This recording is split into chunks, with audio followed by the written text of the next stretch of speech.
Way problema ang mutaas ang gasol. Kay naatay daghang kahoy rin. Ora. Kahoy na. Ito masig gasol-gasol dia. Kay gabi tagaliog na kayong presyo. Yung mga kahoy na magamit naman na itong birahan.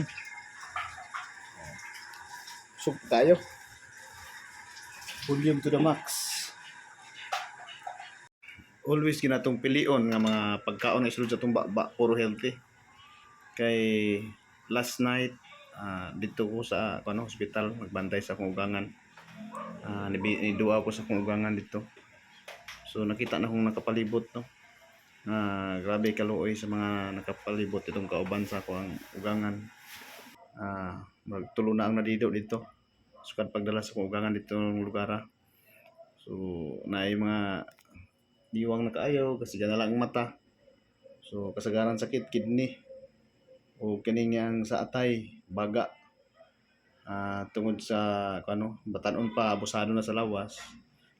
Wala gyud gibantayan ang unsay gipangsulod sa atong lawas. Mao ganay hinungdan, no, maningil gyud na pag-abot sa panahon.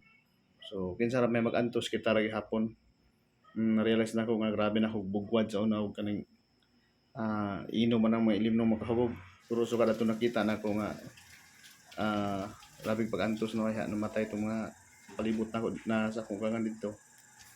Naigahilak, naigasagit, kasakit. So na-realize na ko nga dili maayo, no, kung mubalos na ang atong lawas. So mas nindot yun nga piliyon na to ang mga dili makadaot nga mga pagkaon o kanang mga ilimnon nga isulod sa itong lawas. Kay okay lang madiretso, mag-agi pag-antos o ang pamilya magsudong sa tua. Kung simba ko nga kita'y naa dito, itong nagahigda sa ilang bed, luoy po ang pamilya nga nagbantay, nasakitan sa mutang ikaw mag-antos. So mas nindot yun, no, nga magpahuway nga diretso, dili na kanang mag-agi pag-antos, pagtubuhan.